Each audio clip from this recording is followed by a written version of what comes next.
who in 1972 went back to see Abraham Lincoln give the Gettysburg Address, and the response was terrible. Almost everyone who gave it a thumbs down, as if to say this didn't happen. Andrew Basiago is an attorney today, practices in the state of Washington. Articulate, cogent, and credible. Not incredible, he is credible.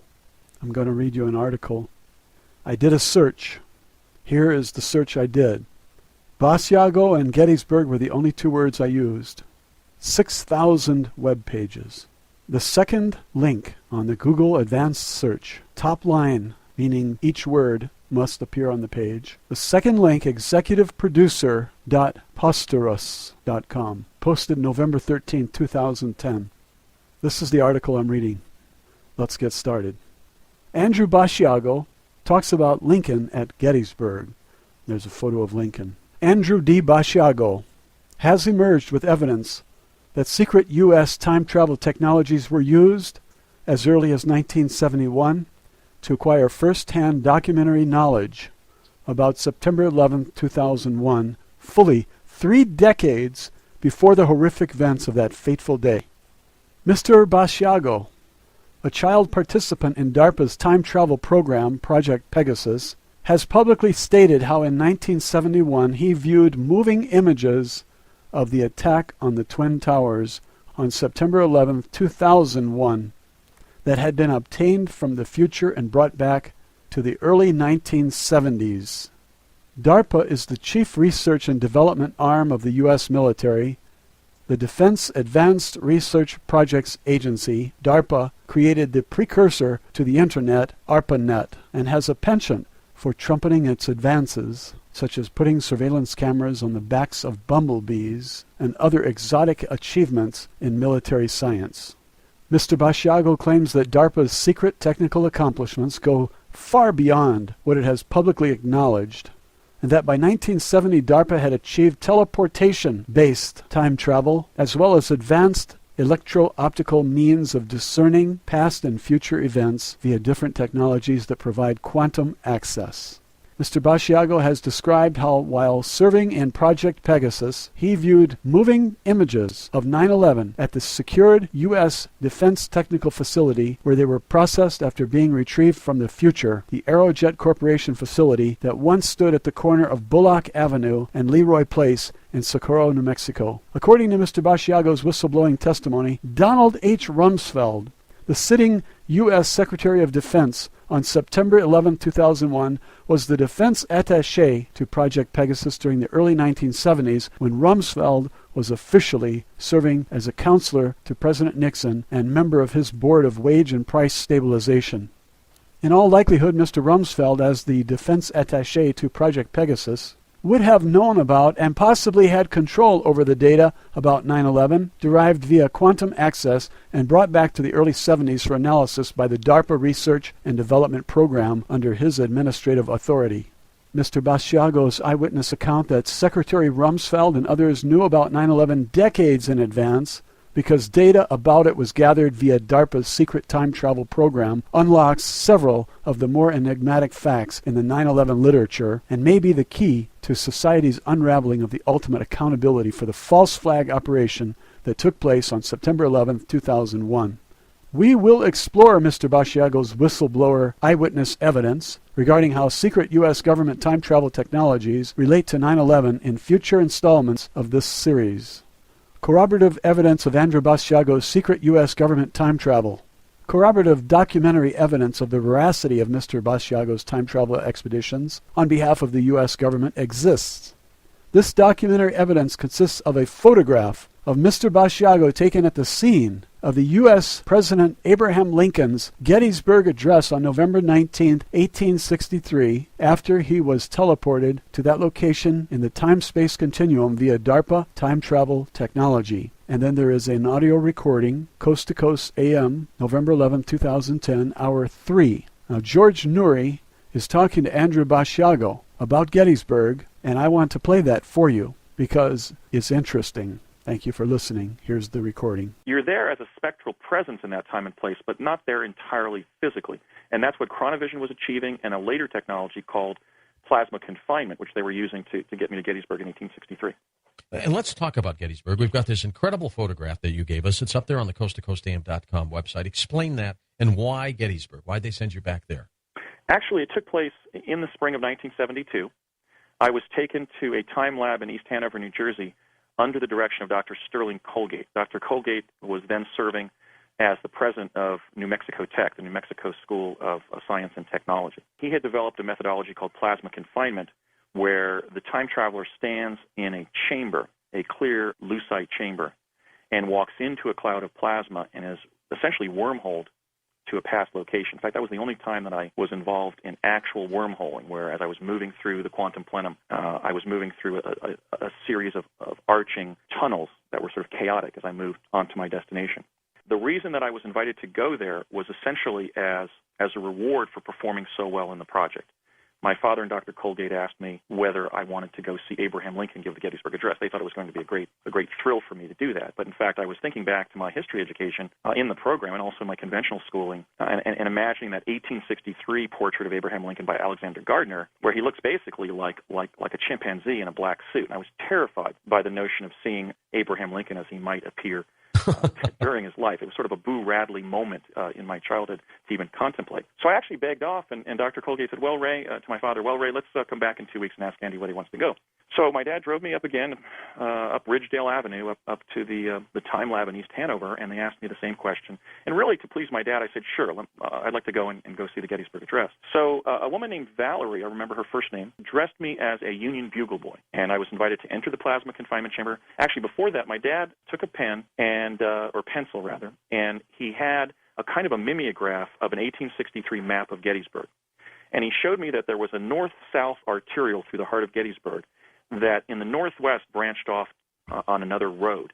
And they were going to put me down via plasma confinement right on the side of that road so that I could ask a passerby which way Gettysburg was and then walk straight into town, into the very sort of minimal downtown that then existed, where Lincoln was going to be giving the Gettysburg Address on a dais about 3 feet off the ground, right in front of the cemetery there.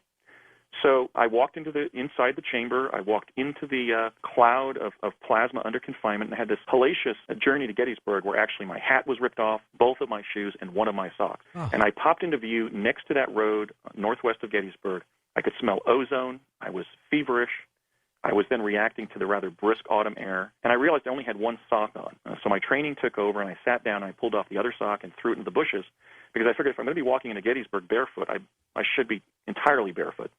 So I then began walking without a hat. I didn't have a jacket. I was just dressed in the jersey of a Union bugle boy, no shoes. I met a gaunt teenage soldier, a Union soldier, walking along the side of the road, and I yelled to him, as my father had instructed me, "Hey, friend, which way Gettysburg?" And this individual stopped and squared his shoulders in the direction I was going and pointed that way. You're going in the right direction. So I spent about, I would say, 20 minutes walking past farmhouses and really utterly shivering in the cold autumn air. And I got into downtown Gettysburg, and I thought, I better find some warmer clothing here, because I'm not going to be able to stand seeing Abraham Lincoln give the Gettysburg Address. And how long are you supposed to be there? I beg your pardon? How long are you supposed to be there before they yank you back? I was expecting to be there only long enough to see the Gettysburg Address. And the paradox of this, it really shows how advanced their time travel technologies were by this time. We're talking 1972. In some of these probes, certainly the chronovisor probes, I'm not certain about plasma confinement, they were actually able to see us where we were located in the quantum hologram. So I was anticipating being there for several hours, but really just long enough to see the Gettysburg Address. So I walked down to downtown Gettysburg, and I went up on some of the wooden sidewalks that were in front of the downtown Gettysburg storefront. So, Andy, there you are. You're little, you're shoeless, you're almost coatless, you're freezing, and you're walking into Gettysburg to see President Lincoln's address. What happens? Well, I walked into downtown Gettysburg, which really didn't even resemble a downtown area. It was just really a cluster of buildings that looked like housing, with some of them with multiple stores occupying some of them. And I walked up onto the wooden sidewalk of one of them and looked into what we would call a millinery shop, which during the Civil War contained things like men's shoes and hats and cravats and walking sticks and so forth, gloves. And as I was doing so, an elderly man gambled on up to the wooden sidewalk. He was about 70 years old, and he was limping severely on one of his legs. And he began yelling at me, boy, what are you doing out here in the cold like this? You're going to catch your grip," which I think in the Civil War must have meant catch a cold or a flu. And I've identified that man from historical photographs as a Gettysburg cobbler named John Lawrence Burns. Huh. John Burns was a citizen of Gettysburg. In fact, he was one of the first volunteers to the War of 1812 as a child. And when the Battle of Gettysburg swept through and past Gettysburg in July of 1863, he volunteered as a Union sharpshooter, was wounded in the hip, and was surrendered by Confederate forces under a flag of surrender back to the Union forces, and was discharged from the battlefield. And so when I identified this man from historical photographs, and realized it was the man who then took me inside the millinery shop to outfit me with a jacket and shoes because he was concerned about my well-being, I really found three things that were quite startling historical correspondences. One, of course, was his appearance.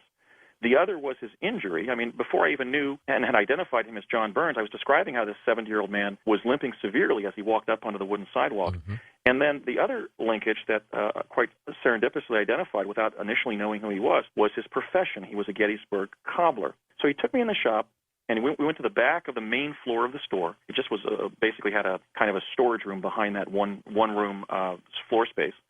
And there was a shelf with multiple shelves that had used shoes on them. They weren't military boots. They were civilian shoes. And he took a pair of brown men's street shoes that must have been about a size 14.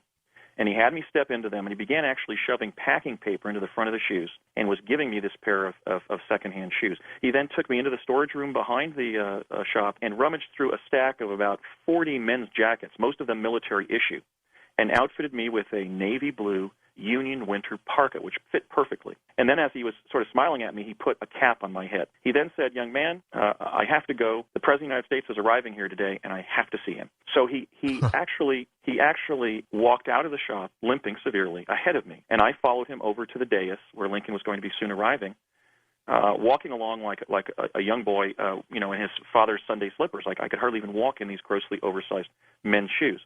Now, over at the dais, which at that point only had maybe 10 or 15 people had already gathered, there was an open dais with nothing on top of it. It was just a big wooden area about, let's say, maybe 15 or 20 feet deep and maybe 40 feet across, with patriotic red, white, and blue bunting around it, but no parapet or ceiling of any kind, or pillars or anything. It was just a flat expanse of wood. And I went to the front of the dais because I had been told that I was going to be given the opportunity to see Lincoln give the Gettysburg Address, and I was trying to overcome my fear of looking at him when he arrived.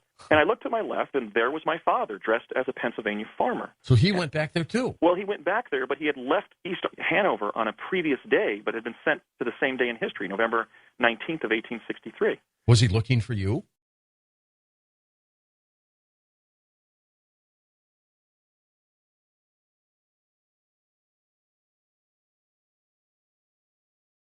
I posted a photo of Andrew Basiago, who in 1972 went back to see Abraham Lincoln give the Gettysburg Address, and the response was terrible. Almost everyone who gave it a thumbs down, as if to say this didn't happen. Andrew Basiago is an attorney today, practices in the state of Washington. Articulate, cogent, and credible. Not incredible, he is credible. I'm going to read you an article. I did a search. Here is the search I did. Basiago and Gettysburg were the only two words I used. 6,000 web pages. The second link on the Google Advanced Search, top line, meaning each word must appear on the page. The second link, executiveproducer.posterous.com, posted November 13, 2010. This is the article I'm reading. Let's get started. Andrew Basiago talks about Lincoln at Gettysburg. There's a photo of Lincoln. Andrew D. Basiago has emerged with evidence that secret U.S. time travel technologies were used as early as 1971 to acquire first-hand documentary knowledge about September 11, 2001, fully 3 decades before the horrific events of that fateful day.